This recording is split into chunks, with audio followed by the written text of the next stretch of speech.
Good morning students. आपकी पाठ्य पुस्तक हिंदी व्याकरण का लेसन नंबर 16 है अव्यय। अव्यय या अविकारी शब्द एक ही बात होती है। आज हम इसकी रीडिंग करते हैं और समझते हैं। अब अव्यय और अविकारी शब्द क्या होता है? जिन शब्दों में लिंग के अनुसार, वचन के अनुसार, काल के अनुसार किसी भी कारण से कोई परिवर्तन नहीं होता, अविकार। अविकार जिसमें कोई दोष उत्पन्न नहीं होता, उन्हें हम अविकारी शब्द या अव्यय शब्द कहते हैं। अब ये होते किन किन वजह से विकार नहीं होता है? देखो, संज्ञा की वजह से, स्वर्णाम के कारण, विशेषण के कारण, लिंग के कारण, वचन के कारण आदि। अब अव्यय होते कितने प्रकार के हैं? अव्यय 5 प्रकार के होते हैं। क्रिया विशेषण, संबंध बोधक, समुच्चय बोधक, विस्मयादि बोधक और निपात। तो अविकारी शब्द कितने प्रकार के हुए? 5 प्रकार के। क्रिया विशेषण, संबंध बोधक, समुच्चय बोधक, विस्मयादि बोधक और निपात। तो आज सबसे पहले हम लेते हैं क्रिया विशेषण। क्रिया विशेषण इंग्लिश में इसको एडवर्ब बोलते हैं, जो क्रिया की विशेषता बताता है। विशेषण नहीं आएगा। विशेषण जो है वो संज्ञा और सर्वनाम की विशेषता बताते हैं, परंतु ये है क्रिया विशेषण जो क्रिया की विशेषता बताते हैं, जो क्रिया से पहले लगते हैं। अब ये होते कितने प्रकार के हैं?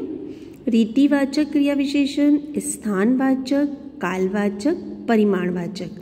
क्रिया विशेषण के प्रकार कितने हुए? 4 प्रकार। रीतिवाचक विशेषण, रीतिवाचक विशेषण जिसमें हमें किसी कार्य करने का ढंग या तरीका पता चलता है।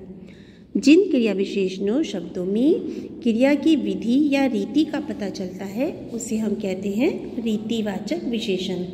एग्जाम्पल से समझते हैं। राम जल्दी जल्दी पढ़ती है, रमा जल्दी जल्दी।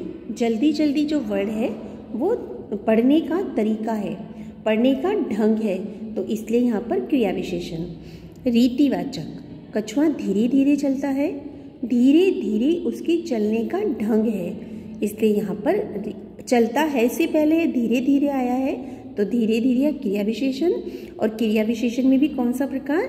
रीतिवाचक क्रिया विशेषण। रीतिवाचक क्रिया विशेषण हो गया।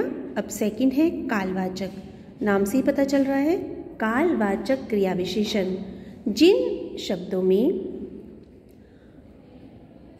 क्रिया के होने का समय कि काम किस समय हुआ है, काल कहते हैं समय को, समय के होने का भेद होता है, पता चलता है, उसे कहते हैं कालवाचक क्रिया विशेषण। जैसे मैं परसों चंडीगढ़ मैं चंडीगढ़ परसों जाऊंगी क्रिया, उससे पहले आया परसों, परसों से हमें समय का पता चल रहा है, इसलिए यहाँ पर कालवाचक विशेषण।